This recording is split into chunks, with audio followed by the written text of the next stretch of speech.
Hello friend, welcome to my channel educational power 5.0। दोस्तों, क्या आप आईएएस ऑफिसर बनना चाहते हैं? क्या आपका भी सपना है कि देश के लिए आईएएस के जैसे आप सेवा कर सकें? क्या आपका जवाब हाँ है? तो इस वीडियो के जरिए आज मैं आपको बताऊंगी आईएएस फॉर्म को भरने से लेकर आईएएस ऑफिसर तक बनने तक का सफ़र। इतनी बड़ी जिम्मेदारी के लिए सही व्यक्ति का चुनाव होना भी अपने आप में एक बड़ी जिम्मेदारी है। इसलिए आईएएस परीक्षा का डिज़ाइन इस प्रकार से किया गया है कि उसमें सिर्फ टैलेंटेड कैंडिडेट का ही सिलेक्शन हो। हर साल आईएएस परीक्षा में लगभग 8 से 9 लाख लोग बैठते हैं, जिसमें से केवल 1000 लोग ही सिलेक्ट हो पाते हैं। ये भारत देश की सबसे बड़ी सरकारी नौकरी है जो हर इंसान के जीवन को कहीं ना कहीं प्रभावित करती है। चाहे वो शहर हो या जिला, राज्य सरकार हो या फिर भारत सरकार, सभी शीर्ष पदों पर एक आईएएस अधिकारी ही होता है। सबसे पहले बात करते हैं नोटिफिकेशन की। हर साल यूपीएससी यानी यूनियन पब्लिक सर्विस कमीशन फरवरी के महीने में सिविल सर्विस का विज्ञापन प्रकाशित करती है, जिसमें आईएएस के साथ साथ लगभग 24 सेंट्रल सिविल सर्विसेज के लिए भी विज्ञापन दिया जाता है। भारत में आईएएस यानी इंडियन एडमिनिस्ट्रेटिव सर्विस, आईपीएस यानी इंडियन पुलिस सर्विस और आईएफओएस यानी इंडियन फॉरेस्ट सर्विस को ऑल इंडिया सर्विस कहा जाता है। बाकी की सर्विस सेंट्रल सिविल सर्विस में आती है। इनमें शीर्ष पर आईएफएस यानी इंडियन फॉरेन सर्विस होती है। पिछले कुछ सालों से इस विज्ञापन में लगभग 1000 सीटें विज्ञापित की जाती हैं और अंतिम मेरिट के अनुसार सभी चयनित अभ्यर्थियों को उनके क्रम अनुसार सर्विस प्रदान की जाती है। आइए अब जानते हैं कि क्या होता है एलिजिबिलिटी क्राइटेरिया। इस परीक्षा में भारतीय नागरिकों के साथ साथ तिब्बत रिफ्यूजी, नेपाल, भूटान के लोग भी शामिल हो सकते हैं। लेकिन आईएएस और आईपीएस बनने के लिए कैंडिडेट को भारतीय नागरिक होना जरूरी है। इसके साथ ही साथ वो भारतीय लोग की दुनिया के विभिन्न कोने में जो रहते हैं वो भी इस एग्ज़ाम में बैठ सकते हैं। शैक्षिक योग्यता यानी एजुकेशनल क्वालिफिकेशन। इस परीक्षा के लिए किसी भी मान्यता प्राप्त संस्थान से ग्रेजुएट होना अनिवार्य है और फाइनल ईयर के स्टूडेंट भी इस परीक्षा में बैठ सकते हैं। इस परीक्षा की सबसे खास बात ये होती है कि इसमें मिनिमम परसेंटेज की रिक्वायरमेंट नहीं होती। साथ ही साथ कोई भी सब्जेक्ट अनिवार्य नहीं होता, यानी किसी भी विषय के ग्रेजुएट इस परीक्षा में बैठ सकते हैं। आइए अब बात करते हैं एज लिमिट की। फ्रेंड्स, इस परीक्षा में अभ्यर्थियों का न्यूनतम 21 वर्ष होना अनिवार्य है और अलग अलग श्रेणियों के लिए अलग अलग सीमा निर्धारित करी गई है। जैसे सामान्य श्रेणी के लिए 32 वर्ष, पिछड़े वर्ग की श्रेणी के लिए 35 वर्ष और SC/ST के लिए 37 वर्ष की आयु सीमा निर्धारित की गई है। विकलांग श्रेणी के लिए तो और भी ज़्यादा आयु सीमा निर्धारित की गई है। आयु की गणना विज्ञापित वर्ष से 1 अगस्त से की जाती है। आइए अब जानते हैं कि किन अभ्यर्थियों को फॉर्म भरने पर प्रतिबंध लगाया जाता है।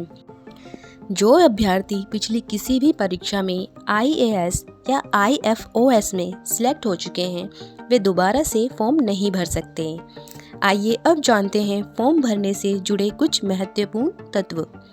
अभ्यर्थी को फॉर्म भरते समय बेसिक इन्फॉर्मेशन जैसे खुद का नाम, माता पिता का नाम इत्यादि अनिवार्य है और सिविल सेवा प्रारंभिक परीक्षा के लिए सेंटर भी अंकित करना होता है। ये परीक्षा देश के 72 शहरों के विभिन्न केंद्रों पर एक साथ आयोजित की जाती है। फॉर्म भरने के लिए 1 महीने का समय मिलता है, जिसकी सारी परीक्षाएं ऑनलाइन होती हैं। और ख़ास बात तो ये है, अभ्यर्थियों को सिविल सेवा मुख्य परीक्षा का ऑप्शनल सब्जेक्ट भी फॉर्म भरते समय बताना होता है। नोटिफिकेशन में 26 ऑप्शनल सब्जेक्ट में से किसी एक सब्जेक्ट का चुनाव करना होता है। फॉर्म भरते समय आपको अपने परीक्षा का माध्यम भी बताना होता है कि आप हिंदी और इंग्लिश दोनों में से किस एक माध्यम में परीक्षा दे सकते हैं। और फॉर्म भरते समय आपको अपने पसंद की सर्विस को क्रमवार बताना होता है। इसे सर्विस प्रेफरेंस भी कहते हैं। साथ ही आपको अपने पसंदीदा राज्यों की सूची भी क्रमबद्ध रूप से देनी होती है कि आप कहां पर या कौन से राज्य में काम करना पसंद करेंगे। आईएएस के लिए कितने अटेम्प्ट मिलते हैं? इस परीक्षा में हर श्रेणी के अभ्यर्थियों के लिए अटेम्प्ट निर्धारित किए गए हैं।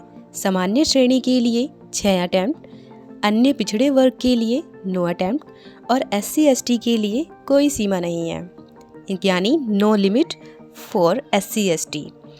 ध्यान देने वाली बात यह है कि फॉर्म भरने को अटेम्प्ट काउंट नहीं किया जाता और प्रारंभिक परीक्षा के किसी भी एक पेपर में सम्मिलित हो जाते हैं तो वो अटेम्प्ट मान लिया जाता है। अब एग्ज़ाम के प्लान के बारे में जानते हैं। UPSC परीक्षा को 2 चरणों में आयोजित किया जाता है। पहला चरण ये है प्रारंभिक परीक्षा और दूसरा चरण ये है मुख्य परीक्षा। दोस्तों, मुख्य परीक्षा के 2 भाग होते हैं। पहला मुख्य लिखित परीक्षा और दूसरा इंटरव्यू चरण।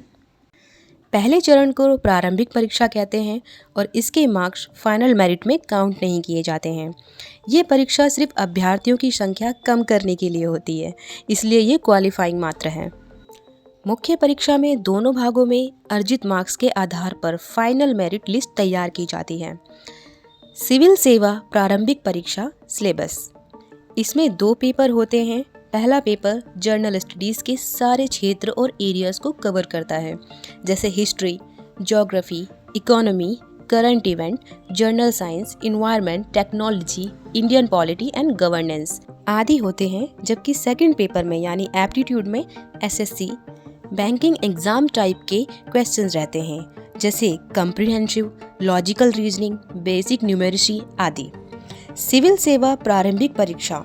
सिविल सेवा प्रारंभिक परीक्षा सिविल सेवा परीक्षा का पहला पड़ाव है, जिसे जून के महीने में पूरे भारत के 72 शहरों में विभिन्न केंद्रों पर एक साथ आयोजित किया जाता है। परीक्षा के लिए लगभग 8 लाख लोग फॉर्म भरते हैं और लगभग 7 लाख लोग परीक्षा देते हैं और ये परीक्षा 2 पालियों में आयोजित की जाती है। प्रारंभिक परीक्षा में 2 पेपर होते हैं। पेपर फर्स्ट सामान्य अध्ययन फर्स्ट, ये विषयों से जुड़ा होता है, और पेपर सेकंड सामान्य अध्ययन सेकंड, ये एप्टीट्यूड से जुड़ा होता है, बस क्वालिफाइंग करना होता है। पेपर फर्स्ट 100 क्वेश्चन होते हैं इसमें, जो कि 2 घंटे का होता है और प्रत्येक प्रश्न 2 मार्क का होता है। पेपर सेकंड 80 क्वेश्चन होते हैं इसमें, ये भी 2 घंटे का होता है, पर इस परीक्षा में 1/3 की नेगेटिव मार्किंग होती है। ये इकलौती ऐसी परीक्षा है जिसमें सबसे ज़्यादा कंपटीशन होता है, क्योंकि 7 लाख लोगों में सिर्फ 15,000 लोगों का ही सिलेक्शन होता है और प्रारंभिक परीक्षा में पास होना अनिवार्य है, तभी आप मुख्य परीक्षा में बैठ सकते हैं। सिविल सेवा मुख्य परीक्षा। IAS प्रीलिम्स परीक्षा का रिजल्ट जुलाई महीने के अंत तक घोषित कर दिया जाता है और जो अभ्यर्थी इसे पास कर लेते हैं उन्हें दोबारा ऑनलाइन आवेदन करना होता है, जिसके लिए लगभग 20 दिन का समय दिया होता है। इससे डिटेल एप्लीकेशन फॉर्म भी कहते हैं।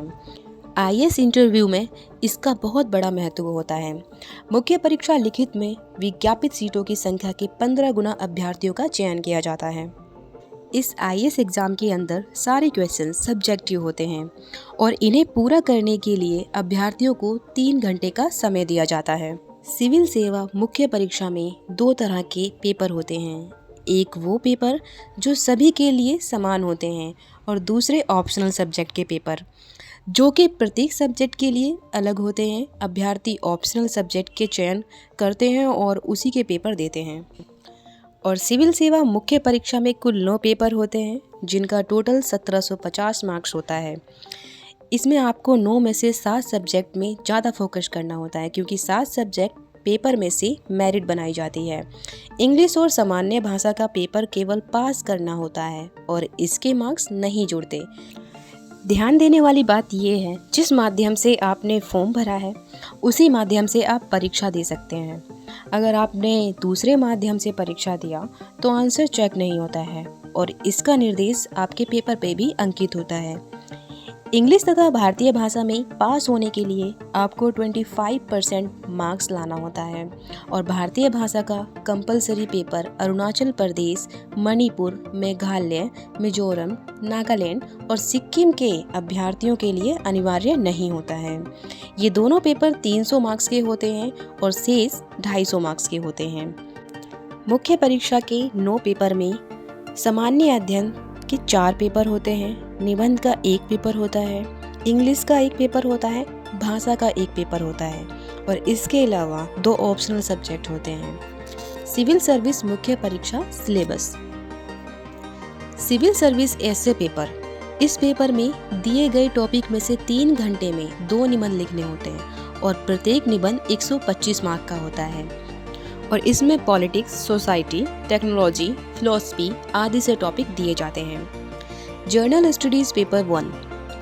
जर्नल स्टडीज़ पेपर 1 में Indian history, culture, world geography और सोसाइटी कवर होता है। Journal study paper 2। Journal study paper 2 में governance, constitution, polity, social justice and international relation से क्वेश्चंस आते हैं। Journal studies paper 3। इसमें technology, economic development, biodiversity, environment, security and disaster management में से प्रश्न आते हैं। जर्नल स्टडीज पेपर 4 में एथिक्स, इंटीग्रिटी, एप्टीट्यूड एंड सामान्य शब्दों में कहा जाए तो आप क्या सोचते हैं, आपके विचार कैसे हैं, किसी घटना को लेकर आप कैसा रिएक्ट करते हैं, ये आपका चेक किया जाता है। यानी इन्हीं सब्जेक्टों से रिलेटेड आपके क्वेश्चंस होते हैं। सिविल सेवा मुख्य परीक्षा। सभी जर्नल स्टडीज़ के पेपर में 20 क्वेश्चंस होते हैं जिनका उत्तर 3 घंटे में देना होता है और प्रत्येक 10 मार्क के लिए 150 शब्दों की और 15 मार्क के लिए 250 शब्दों का शब्द सीमा भी निर्धारित किया गया है। परंतु एथिक्स के पेपर में केस स्टडीज़ आती है, इसके लिए उसमें सिर्फ 12 प्रश्न ही पूछे जाते हैं। पेपर का स्ट्रक्चर फिक्स नहीं होता है और ये किसी भी साल बदल सकता है। ऑप्शनल सब्जेक्ट के पेपर में 8 क्वेश्चन आते हैं जिनका 3 घंटे में ही उत्तर देना होता है। पर्सनालिटी टेस्ट या इंटरव्यू। सिविल सेवा मुख्य परीक्षा लिखित के रिजल्ट अगले वर्ष मार्च तक आ जाते हैं। इंटरव्यू सिविल सेवा मुख्य परीक्षा का दूसरा भाग होता है। इसे पर्सनालिटी टेस्ट भी कहते हैं और इंटरव्यू 275 मार्क का होता है और इस इंटरव्यू में पूछे जाने वाले प्रश्न पहले से निर्धारित नहीं होते हैं। ज़्यादातर प्रश्न आपकी डिटेल एप्लीकेशन फॉर्म से पूछी जाती है, इसलिए इस बात का खास ध्यान रखें कि जब आप अपना डिटेल एप्लीकेशन फॉर्म भर रहे हो तो आप उसको पूरी सच्चाई के साथ भरें। आईएएस इंटरव्यू के लिए अभ्यर्थी का यूपीएससी के दिल्ली स्थित ढोलपुर हाउस बिल्डिंग में आना होता है। यहाँ अभ्यर्थियों के सभी ओरिजिनल डॉक्यूमेंट्स का वेरिफिकेशन किया जाता है और एक कॉमन हॉल में बैठा दिया जाता है और सिविल सेवा के इंटरव्यू लगभग 20 दिन तक चलते हैं और इंटरव्यू खत्म होने के 10 दिन के बाद ही फाइनल रिजल्ट आ जाता है। फाइनल मेरिट लिस्ट इंटरव्यू और सिविल सेवा मुख्य परीक्षा लिखित के मार्क्स मिलकर बनते हैं और इसका मतलब ये है कि अधिकतम 2050 मार्क में से फाइनल मेरिट लिस्ट बनती है जिसके आधार पर सर्विस प्रदान की जाती है।